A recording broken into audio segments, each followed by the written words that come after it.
Saudi আরবে imo সমস্যা, মানে সৌদি আরব থেকে যারা দেশে মানে কল করছে তারা কোন রকমের কল অনেকে করতে পারছে না, আবার অনেকে রয়েছে কল করছে কিন্তু কথা ওখান থেকে ঠিক মতো কিন্তু শোনা যাচ্ছে না। এমন নানা রকম সমস্যা কিন্তু তাদের ইমুতে হচ্ছে যারা অলরেডি সৌদি আরব থেকে দেশে কল করছে। আবার এমন দেশে অনেকে রয়েছে যারা সৌদি আরবে কল করতে পারছে না, এবং কল করলেও কথা ঠিক মতো ওখান থেকে মানে আদান প্রদান হয় না এবং কি ঠিক মতো শোনা যায় না। এমন সমস্যা কিন্তু অনেকেরই হচ্ছে। তো এটা কেন হচ্ছে এবং এর সমাধান কি?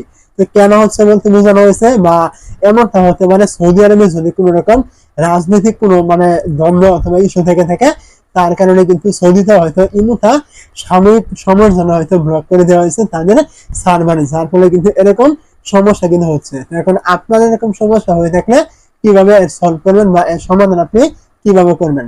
তো এটা সমাধান করতে হলে আপনাকে সবার আগে আপনার মোবাইলে কি ভিপিএন ইনস্টল করতে হবে। তো কিভাবে কি করবেন এবং এর সমাধান কিভাবে করবেন এইটাই মূলত দেখিয়ে দিচ্ছি এই ভিডিওতে। ভিডিওটি না টেনে সম্পূর্ণ কন্টিনিউ করবেন। তো আপনি আপনার মোবাইলে ভিপিএন ইনস্টল করার জন্য প্রথমে চলে আসবেন আপনার যে মোবাইলে থাকা গুগল প্লে স্টোর রয়েছে, আপনি অবশ্যই গুগল প্লে স্টোরে চলে আসবেন। তো গুগল প্লে স্টোরে চলে আসার পর আপনি এখান থেকে সার্চ বারে ক্লিক করবেন। সার্চ বারে ক্লিক করে দেওয়ার পর আপনি এখান থেকে সার্চ করবেন সুপার ভিপিএন। তো এখান থেকে আমি সার্চ করছি, আপনার এখান থেকে সুপার ভিপিএন লিখে এটা লিখে এখান থেকে সার্চ করবেন।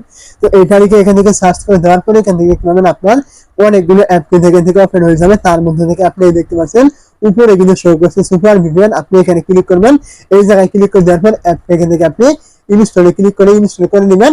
আমি এখান থেকে ইনস্টল করছি, আপনারা এখান থেকে ইনস্টল করে নেবেন। তো অ্যাপটি এখান থেকে ইনস্টল করে নেওয়ার পর আপনি কি করবেন, অ্যাপটি এখান থেকে ওপেনে ক্লিক করে এখান থেকে ওপেন করে নেবেন। তো অ্যাপটি এখান থেকে ওপেন করে নেওয়ার পর আপনার সামনে এখানে বেশ কিছু করে লোড নেবে। লোড নেওয়ার পর কিন্তু আপনার সামনে এরকম একটা নতুন ইন্টারফেস কিন্তু চলে আসবে। আপনি এখান থেকে দেখতে পাচ্ছেন কন্টিনিউ, আপনি এখানে ক্লিক করবেন। অবশ্যই কিন্তু আপনাকে এখানে ইন্টারনেট অথবা ওয়াইফাই কিন্তু থাকতে হবে, তা নাহলে কিন্তু আপনি অ্যাপটি কিন্তু ব্যবহার করতে পারবেন না। তো এখান থেকে অ্যাপটি এরকম চলে আসার পর আপনি এখান থেকে অ্যালাউ ক্লিক করে অ্যাপটি এখান থেকে অ্যালাউ করে দিবেন। অ্যাপটি এখান থেকে অ্যালাউ করে দেওয়ার পর এখান থেকে আবার আপনার এখান থেকে বেশ কিছু লোড নেবে। লোড নেওয়ার পর আপনি কি করবেন, এখান থেকে দেখতে পাবেন এই যে কানেক্ট নামে একটা অপশন থাকবে, আপনি এখানে ক্লিক করবেন। এই জায়গায় ক্লিক করে দেওয়ার পর এখান থেকে আপনি আবার ওকে তে ক্লিক করবেন। ওকে তে ক্লিক করে দেওয়ার পর এখান থেকে দেখতে পাবেন বেশ কিছু কিন্তু আপনার এখান থেকে একটু লোড নেবেন। তো লোড নেওয়ার পর আপনার সামনে এরকম চলে আসবে, আপনি এখান থেকে একটু ব্যাক করবেন। ব্যাক করলে এখান থেকে দেখতে পাবেন আপনার এটা কিন্তু এখান থেকে অলরেডি কিন্তু কানেক্ট কিন্তু হয়ে গেছে। এখান থেকে কিন্তু ডিসকানেক্ট কিন্তু দেখাচ্ছে, মানে এটা আপনি এখানে মাঝখানে ক্লিক করলে কিন্তু ডিসকানেক্ট কিন্তু হয়ে যাবে। তো এখন আপনার মূল কাজ হলো এটাই, আপনি যখন ইমোতে কথা বলবেন, কথা বলার আগে অবশ্যই আপনি ভিপিএন চলে আসবেন। ভিপিএন আসার পর এই যে আমি কানেক্ট করবেন কিভাবে এটা দেখিয়ে দিলাম। আপনি এটা কানেক্ট করলে তারপর আপনি ইমোতে কল করবেন। আপনি যেই দেশে আপনি কল করতে চান আপনি অবশ্যই এইভাবে কানেক্ট করে নেওয়ার পর ভিপিএনটি তারপর ইমোতে কল করবেন। অবশ্যই কিন্তু আপনার এই সমস্যা কিন্তু আপনি সমাধান কিন্তু করতে পারবেন, এবং আপনি চাইলে এটা এখান থেকে অফ করে দিতে পারেন। এখান থেকে ডিসকানেক্টে ক্লিক করে কিন্তু এখান থেকে অফ কিন্তু হয়ে যাবে।